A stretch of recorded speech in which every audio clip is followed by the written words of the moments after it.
Hi friend, আমি Shila's cooking চ্যানেলের পক্ষ থেকে আপনাদের সবাইকে স্বাগত জানাই। আজ আমি বানাবো আমের অম্বল বা সাদা চাটনি। আমাদের গ্রামের ভাষায় বলা হয় আমের টক ঝোল মিষ্টি আচার। তাই গাছ থেকে আমি দুটো আম পেড়ে নিলাম। এগুলা গাছের একদম টাটকা আম, তাই দিয়ে আজকে চাটনি বানাবো। পুরো রেসিপিটা দেখার অনুরোধ থাকলো। তাই প্রথমে আমের খোসা বা ছিলকাটা ভালো করে ছাড়িয়ে নিতে হবে, তারপর লম্বা লম্বা কেটে চাটনিটা বানাবো।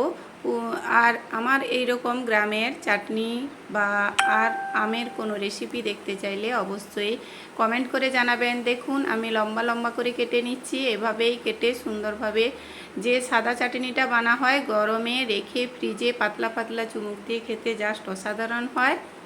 এই সাদা চাটনি বানানোর জন্য আমি আমটা কেটে নিয়েছি লম্বা লম্বা করে, দেখুন কেটে নিয়েছি গাছের আম। আর নিচ্ছি 5 ফোড়ন আর কাঁচা লঙ্কা। যেহেতু আমের অম্বল বা সাদা চাটনি বা ফটকা অনেকে অনেক কিছু বলে, কিন্তু আমাদের দিকে বলা হয়, গ্রামের দিকে বলা হয় আমের টক। আমাদের গ্রামের দিকে গাছের টাটকা আম দিয়ে এটা বানানো হয়। এটা ছাড়া ভাত খেতে গরমে একদমই ইচ্ছে করে না, তাই প্রত্যেক বাড়িতেই বানিয়ে থাকে। তার জন্য কড়াইতে তেল গরম করে 5 ফোড়ন আর কাঁচা লঙ্কাটা দিয়ে দিলাম। লঙ্কা ফোড়নটাকে ভালো করে ফোড়ন দিয়ে নিতে হবে তেলের মধ্যে। 5 ফোড়নটা ভালো করে ফুটে উঠলে তখন একটু খুব সামান্য হলুদ দেব, একটু হলুদ ভাবটা আনার জন্য। তারপর কেটে রাখা আমটা দিয়ে দেব। খুব সিম্পল আর সহজ, আর এটা খেতেও জাস্ট অসাধারণ হয়। অবশ্যই আমাদের এই সিম্পল রেসিপিটা ট্রাই করুন। একটু কষিয়ে নিয়ে অনেকটা পরিমাণ জল দিয়ে দিতে হবে, পরিমাণ মতো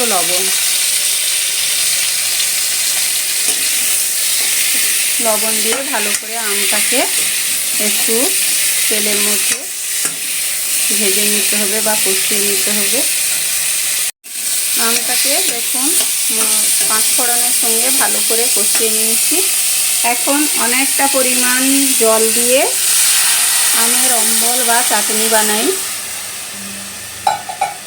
দেখুন আমি বেশি করে বানিয়ে রাখছি, ফ্রিজে ঠান্ডা করে খেতে অসাধারণ লাগে। অবশ্যই রেসিপিটা ট্রাই করুন। ভালো লাগলে সাবস্ক্রাইব করুন। পাশে থাকার অনুরোধ থাকলো।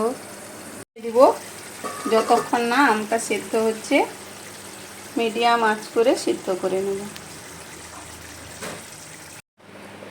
দেখুন হালকা হলুদ দিয়েছি বলে কালারটা একটু ভালো এসেছে। আমটা হাফ সেদ্ধ হয়ে গেছে। যেহেতু এটাতে আঁটি হয়নি আর বাড়ির গাছের আম, তাই তাড়াতাড়ি সেদ্ধ হয়ে যাচ্ছে। এখন হালকা একটু আমটাকে ঘেঁটে নিতে হবে, তাহলে এই যে এতটা জল দেখছেন, এই জলটা একটু ঘন হয়ে যাবে। আর এই চাটনিটা বাটিতে ফ্রিজে রেখে ঠান্ডা ঠান্ডা খেতে জাস্ট অসাধারণ হয়। অবশ্যই রেসিপিটা ট্রাই করুন। আবারও একটু ঢাকা দিয়ে রেখে দেব। দেখুন আমটা পুরো সেদ্ধ হয়ে গেছে। এখন একটু হালকা ঘাঁটা ঘাঁটা করে নিচ্ছি, একদম ঘেঁটে নেব না, তাহলে একদম জেলির মতো বসে যাবে। এখন চিনি আর একটু ভাজা মশলা নিয়েছি, এখন চিনিটা দিয়ে দেব। যেহেতু মিষ্টি মিষ্টি ঝোল ঝোল হবে, তাই চিনি একটু দিতে হবে। টক মিষ্টি আচার। আর নামানোর আগে একটু ভাজা মশলা ছড়িয়ে নামিয়ে নেব।